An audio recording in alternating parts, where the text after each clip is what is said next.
لله رب العالمين، وصلى الله وسلم وبارك على نبينا محمد وعلى آله وصحبه وسلم تسليما كثيرا إلى يوم الدين. وبعد، أيها الأحبة، عنوان هذه الكلمة الصلاة نور. وكلمة الصلاة نور هي جزء من حديث النبي صلى الله عليه وسلم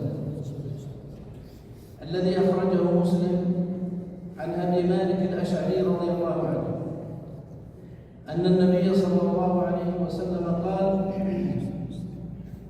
الطهور شطر الإيمان، والحمد لله تملأ الميزان، وسبحان الله والحمد لله تملأان أو تملأ ما بين السماء والأرض، والصلاة نور، والصلاة نور، والصدقة برهان، والصبر ضياء، والقرآن حجة لك أو عليك.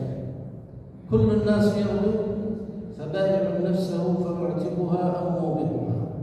كل الناس يغدو فبائع بالياء فبائع نفسه فمعتقها أو موبقها. أخرجه مسلم.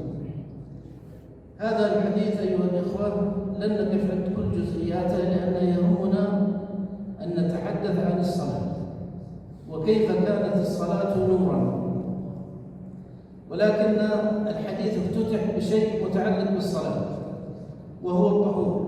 قال صلى الله عليه وسلم: الطهور شطر الإيمان. فكيف كان الطهور شطر الإيمان؟ الطهور أيها الإخوة نصف الصلاة، والمقصود بالإيمان في هذا الحديث الصلاة. ولهذا الله عز وجل سمى الصلاة في القرآن إيمانا، فقال عز وجل في سورة البقرة: وما كان الله ليضيع إيمانكم إن الله بالناس لرؤوف رحيم. وهذه الآية جاءت في سياق أن القبلة لما كان المسلمون يتوجهون إلى بيت المقدس، ثم قال عز وجل: قد نرى تقلب وجهك في السماء فلنولينك قبلة ترضاها فول وجهك شطر المسجد الحرام وحيثما كنتم فولوا وجوهكم شطره. فقال اليهود: إن صلاتكم التي صليتموها إلى بيت المقدس قد بطلت. فقال الله عز وجل: وما كان الله ليضيع إيمانكم، أي ما كان الله ليضيع صلاته، إن الله بالناس لرؤوف رحيم. فالمقصود بالطهور هنا الوضوء أو الطهارة، سواء كانت هذه الطهارة من الحدث الأصغر أو من الحدث الأكبر، فإن الله عز وجل لا يقبل صلاة بغير طهور كما قال النبي صلى الله عليه وسلم. فالطهور شطر الإيمان، والحمد لله تملأ الميزان، أي أن قائل الحمد لله هذه الكلمة الحمد لله فإن أجرها يعظم عند الله عز وجل حتى يملأ الميزان. والميزان لو وضعت فيه السماوات السبع والأرضون السبع لوسعهن. ومع ذلك يعظم الله عز وجل الأجر للذاكرين له سبحانه وتعالى. ثم قال صلى الله عليه وسلم: وسبحان الله والحمد لله تملأان أو تملأ ما بين السماء والأرض، أي أنهما أجرهما وفضلهما وما يترتب عليهما من القرب من الله عز وجل تملأان أو تملأ ما بين السماء والأرض. ثم قال صلى الله عليه وسلم: والصلاة نور. وهذا هو موضع الحديث في هذه الليلة. أيها الأحبة الكرام، من فضل الله عز وجل علينا أن من علينا بهذه الصلاة. الصلاة راحة القلب وانشراح الصدر وقرة العين، سبب لزوال الهموم والغموم، سبب لتكفير السيئات. يقول النبي صلى الله عليه وسلم: الصلوات الخمس، ورمضان إلى رمضان، والعمرة إلى العمرة، والجمعة إلى الجمعة مكفرات لما بينهن باجتنبة الكبائر. فيأتي الإنسان إلى صلاة الظهر فتكفر ما بينه وبين صلاة الفجر، ويأتي إلى صلاة العصر فتكفر ما بينه وبين صلاة الظهر. فالصلاة نعمة من الله عز وجل، ليست الصلاة تكليفا فقط، هي تكليف من الله عز وجل، ولكنها في الحقيقة سعادة وهناء وسرور. كلما تعلق الإنسان بالصلاة كلما أشرق في قلبه نور الإيمان. ولذلك فإن الصلاة نور في القلب.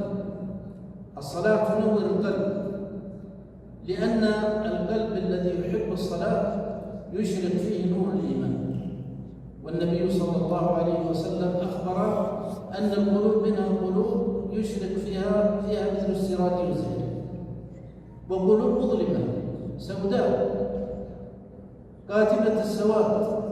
ولهذا النبي صلى الله عليه وسلم لما أخبر عن القلوب قال: تعرض الفتن على القلوب كعرض الحصير عودا عودا، فأيما قلب يشربها نكت فيه نكتة سوداء، وأيما قلب أنكرها نكت فيه نكتة بيضاء، حتى تعود القلوب إلى قلبين: قلب أبيض فيه مثل السراج يزهر. وأعظم ما يكون هذا السراج هو سراج الصلاة. فالصلاة يا إخواني تنير القلب. الصلاة تزرع في القلب مخافة الله وتعظيم الله جل جلاله، لأنك تأتي إلى بيته سبحانه وتعالى 5 مرات، تقدم على أكرم الأكرمين، تأتي إلى بيت أرحم الراحمين. ولذلك الله عز وجل وأنت تأتي إلى المسجد يفرح بقدومك وهو غني عنك، بل إن فرح الله عز وجل بقدوم القادم إلى المسجد أعظم من فرح أهل الغائب بغائبهم إذا غاب عنهم ثم قدم.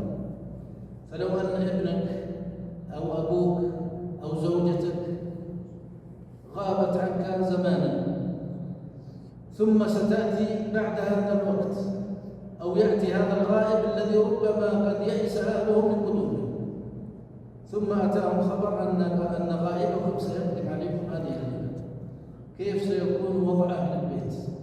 كيف سيكون راحتهم وانشراحهم؟ كيف يكون استعدادهم واستقبالهم؟ والله إن الله جل جلاله أشد فرحا بقدوم القادم إلى بيته سبحانه وتعالى أعظم من فرح أهل الغائب بغائبه. والله هو الغني الحميد. وهذا فرح رحمة، وهذا فرح رحمة من الله جل جلاله. فالصلاة أيها الإخوة تنير القلب، ولهذا تجد القلب قلب المصلي دائما حساس يخشى من الله عز وجل، يتورع، الزاجر له عن المعاصي والمحفز له للعمل الصالح هو ما في قلبه من مخافة الله، وتزرع هذه المخافة بالصلاة. ولهذا النبي صلى الله عليه وسلم أخبرنا أو الله عز وجل في كتابه الكريم قال: إن الصلاة تنهى عن الفحشاء والمنكر. الصلاة هي أعظم ما يعين الإنسان على الطاعة، وكلما الإنسان حافظ على الصلاة كلما داوم عليها حافظ عليها. ولهذا الله عز وجل افتتح صفات المؤمنين في سورة المعارج فقال: الذين هم على صلاتهم دائمون، يعني حالة الصلاة دائما، يحضر لها إلى المسجد دائما، يحرص على تكبيرة الإحرام، يحرص على وضوءها وركوعها وسجودها، لأن قلبه أنار الله قلبه بالصلاة. ثم هو بعد ذلك كما ذكر عز وجل في آخر الصفات: والذين هم على صلاتهم يحافظون، المحافظة على الصلاة. ومثل هذا أيها الأخوة في سورة المؤمنون افتتح الله عز وجل السورة فقال: قد أفلح المؤمنون الذين هم في صلاتهم خاشعون.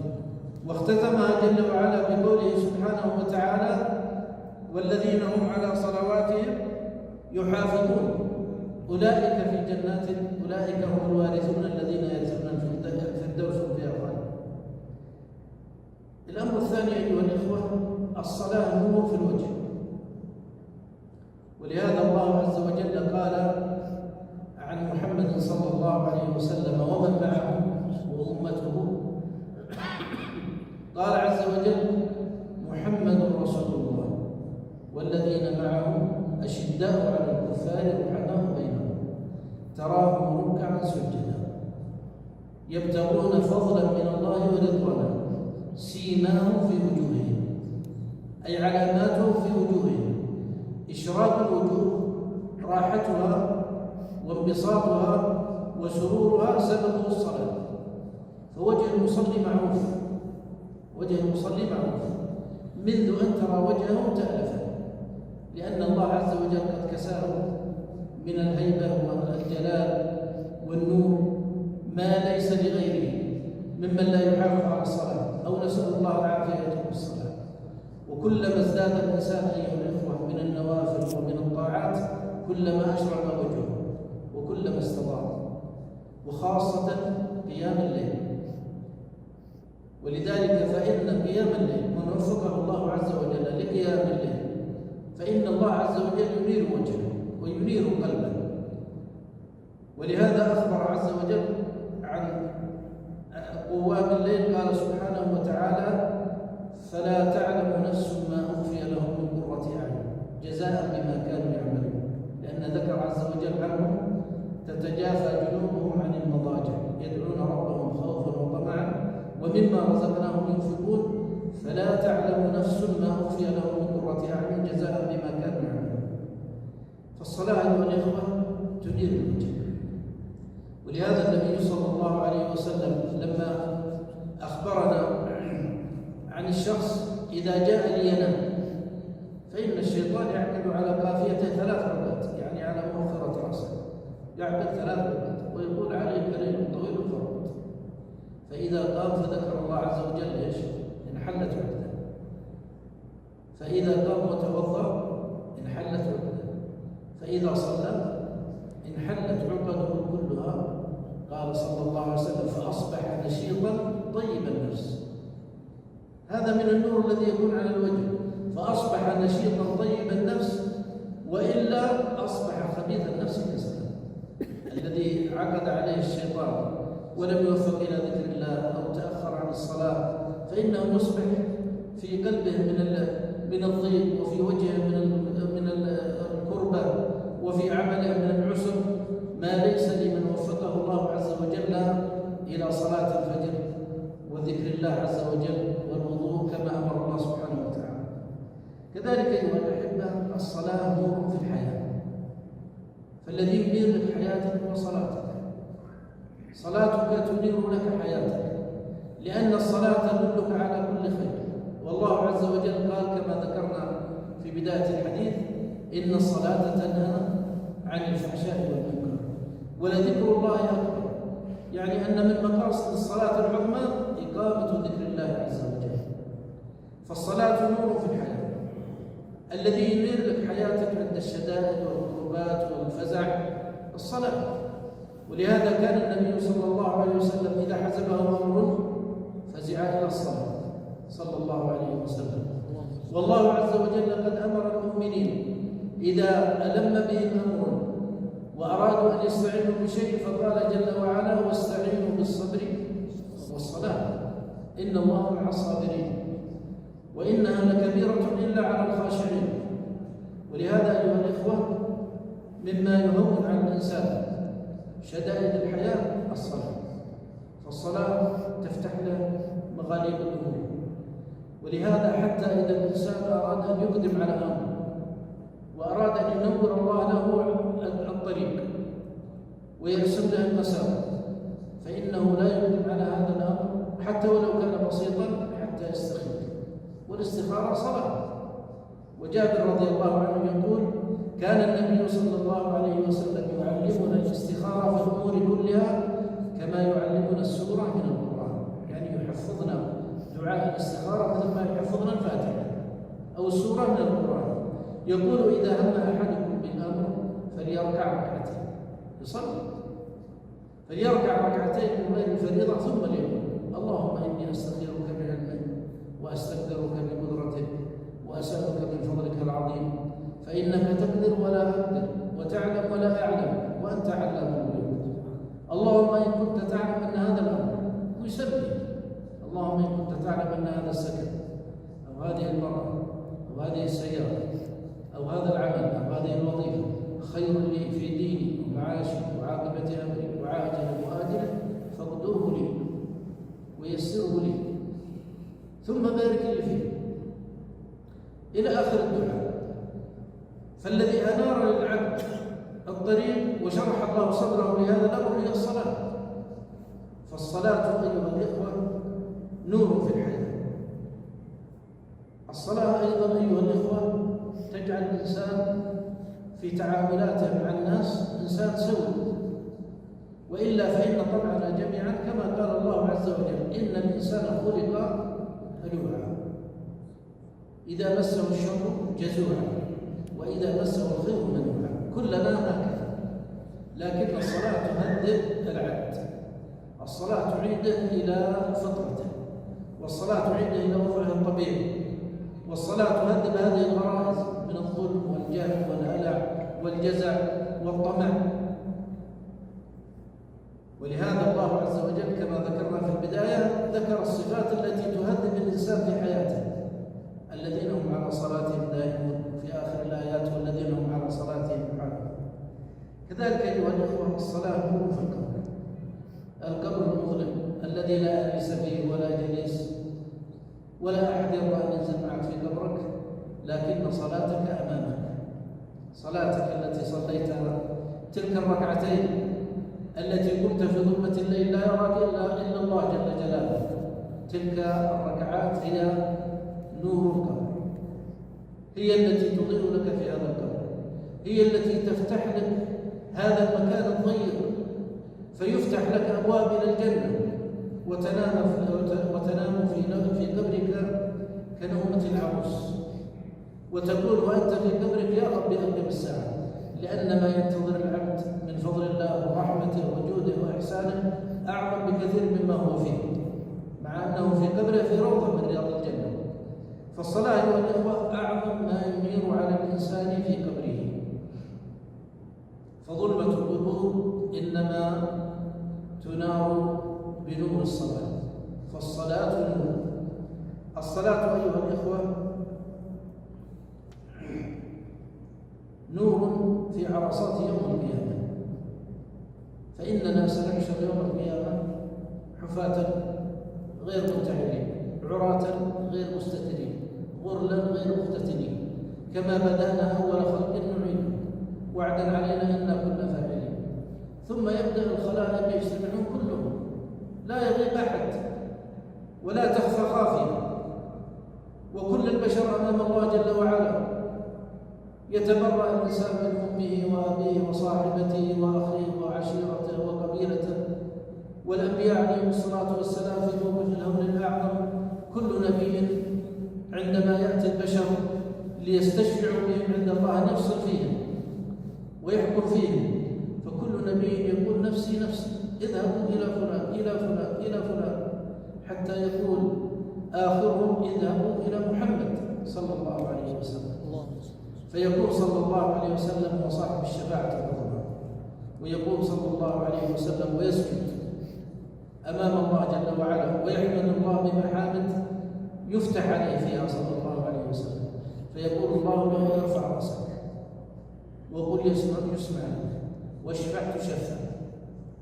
فيقول النبي صلى الله عليه وسلم أول ما يقول اللهم أمتي أمتي. كيف يعرف أمته صلى الله عليه وسلم؟ يعرفها بعلامات الصلاة بالوضوء، فإن أمته يأتون يوم القيامة غرا محجلين، أماكن الوضوء تلمع الوجه واليدين والقدمين مثل الغرة في الحصان، مثل الغرة الجميلة في الحصان التي تميز هذا الفرس عن غيره. فيا أخوتي نورنا في يوم الحشر هو صلاتنا، عملنا الصالح. ولهذا فإن الناس يحشرون في ظلمة، يحشرون على الصراط في ظلمة، فإن جهنم عافانا الله وإياكم كلنا سنرد عليها، كلنا سنرد على جهنم. الله عز وجل قال وإن منكم إلا واردها كان على ربك حتما مقضيا ثم ننجي الذين اتقوا ونذر الظالمين فيها جثيا. الصراط المنصوب على متن جهنم في ظلمة، وصراط وصفه النبي صلى الله عليه وسلم بأنه أحر من الجمر وأحد من السيف وأروغ من الثعلب، وعن يمينه وعن شماله كلاليب. والله ما ينجي الإنسان فيها قوته لكن ينجيها فيها عمله، النور الذي يجعله الله عز وجل. عند ذلك يقول الله عز وجل يوم ترى المؤمنين والمؤمنات يسعى نورهم بين أيديهم وبأيمانهم يقولون ربنا أتمم لنا نورنا واغفر لنا إنك على كل شيء قدير. والمنافقون يقولون للمؤمنين انظرونا نقتبس من نوركم قيل ارجعوا وراءكم فالتمسوا نورا فضرب بينهم بسور له باب باطنه فيه الرحمة وظاهره من قبله العذاب ينادونهم ألم نكن معكم قالوا بلى ولكنكم فتنتم أنفسكم وتربصتم وارتبتم وغرتكم الأماني حتى جاء أمر الله وغركم بالله. فالذي سينير لك في هذا الموقف العظيم وعلى الصراط وجهنم تحت قدميك الذي ينير لك في هذا المكان هو الأعمال الصالحة، وعلى رأس الأعمال الصالحة الصلاة. فيأتي بعض الناس على الصراط ونوره مثل الجبال، عندها أعمال صالحة وصلوات ونوافل وصدقات وصيام وإحسان وبر وحسن خلق، ويأتي هذا الإنسان وهناك من نوره أقل، حتى يأتي بعض الناس نوره على رأس إبهام قدمه يضيء وينطفئ ويضيء وينطفئ وهو يزحف زحفا على الصراط، والكلاليب عن اليمين وعن الشمال تخطف الناس، والرحم هناك تقول اللهم من وصلك، تقول اللهم صل من وصلك، اللهم اقطع من قطعك. والأنبياء يتجاوزون الصراط ويقولون اللهم سلم سلم. فالنجاة يا إخواني والنور على الصراط وفي تلك الأماكن العظيمة إنما هو بالعمل الصالح بصلاتنا. الصلاة أيها الإخوة نور في البيوت، ولذلك النبي صلى الله عليه وسلم أمر الرجال أن يصلوا في بيوتهم وأن يكثروا النوافل في بيوتهم وأن يظهروا أمام أهليهم خشيتهم من الله. ولهذا قال عز وجل في سورة الطور وأقبل بعضهم على بعض يتساءلون قالوا إنا كنا قبل في أهلنا مشفقين، يعني كنا خائفين بين أهلنا، خائفين من ماذا؟ من الله. إنا كنا قبل في أهلنا مشفقين فمن الله علينا ووقانا عذاب السنة. كيف يظهر صلاحك في بيتك؟ بكثرة صلاتك. كثرة الصلاة في البيت تدل على صلاح البيت. ولهذا قال النبي صلى الله عليه وسلم أفضل صلاة الرجل في بيته إلا المكتوبة، أما المكتوبة فهنا في بيوت أذن الله أن ترفع هنا النور، هنا يحصل النور. ولهذا الله عز وجل سمى سورة كاملة في القرآن سماها سورة النور، وقال عز وجل فيها الله نور السماوات والأرض، يعني كل نور في السماوات والأرض فمن الله. الله نورها والله منورها سبحانه وتعالى، وهو الذي يعطي النور من يشاء. ولذلك الواحد منا وهو يأتي المسجد يدعو الله بهذا النور: اللهم اجعل في قلبي نورا، واجعل في لساني نورا، واجعل في سمعي نورا، واجعل في بصري نورا، واجعل من أمامي نورا ومن خلفي نورا. هذا صار كوكب من الأنوار. هذا النور هنا يوجد في بيوت الله. ولهذا قال عز وجل في الآية التي بعدها في بيوت أذن الله أن ترفع. أسأل الله أن يرفع مقام كل من رفع بيوت الله، وأن يجزي من بنى هذا الجامع خير الجزاء، ومن صلى فيه ومن أم وأذن ومن جاء إلى هذا البيت. أسأل الله أن يجمعنا وإياكم وإياهم في جنات النعيم في بيوت أذن الله أن ترفع ويذكر فيها اسمه يسبح له فيها بالغدو والآصال رجال لا تلهيهم تجارة ولا بيع عن ذكر الله وإقام الصلاة وإيتاء الزكاة يخافون يوما تتقلب فيه القلوب والأبصار. فالصلاة أيها الإخوة نور في البيوت. الصلاة أيضا نور في البيوت وفي المجتمع، لأننا كلما اقتربنا من الله عز وجل كلما عظمنا الصلاة. نعظم الصلاة في البيوت، نعظم الصلاة في المحلات، نعظم الصلاة في أماكن العمل، نعظم الصلاة في المجتمع، لأن تعظيم الصلاة هو تعظيم لشعائر الله. ذلك ومن يعظم شعائر الله فإنها من تقوى القلوب. أيضا الصلاة أيها الإخوة نور للإنسان كلما مشى إلى المسجد، وخاصة صلاة الفجر وصلاة العشاء. قال النبي صلى الله عليه وسلم في حديث أخرجه أبو داود وابن ماجه وصححه الألباني رحمه الله ورحمهم جميعا، يقول النبي صلى الله عليه وسلم، وأختم بهذا الحديث، يقول عليه الصلاة والسلام: بشر المشائين في الظلم إلى المساجد بالنور التام يوم القيامة. بشر، هذا أمر من النبي صلى الله عليه وسلم، من الله عز وجل إلى نبيه صلى الله عليه وسلم، أن يبشركم يا أهل صلاة العشاء والفجر ولو كنتم تسيرون في طرق مضاءة، فإن الأصل أن صلاة الفجر وصلاة العشاء في ظلمة، والله عز وجل قد أضاء لنا بهذه النعم التي من بها علينا، لكن يبقى الأجر لمن حضر إلى صلاة العشاء والفجر، فإن الأصل أنها في وقت ظلمة، لأن العشاء في أول الليل والفجر في آخر الليل.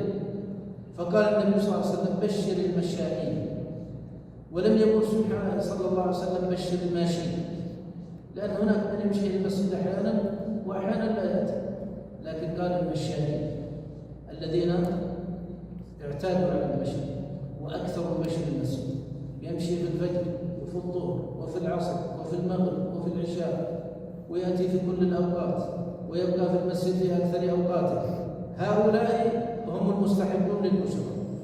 بشر المشائين في الظلم إلى المساجد بالنور التام يوم القيامة. لماذا الله عز وجل قال بالنور التام؟ لأن هناك من ليس له نور تام، ولهذا المؤمنون ماذا يقولون؟